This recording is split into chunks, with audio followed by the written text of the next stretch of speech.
noortest teadlasi 200 meetri jooksul.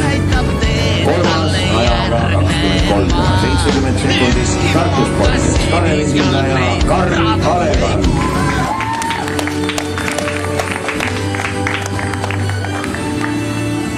Teine ajaga 23,29 sekundit Tartu Ülikooli Akadeemilise Spordiklubi esindaja Aleksander Abramov.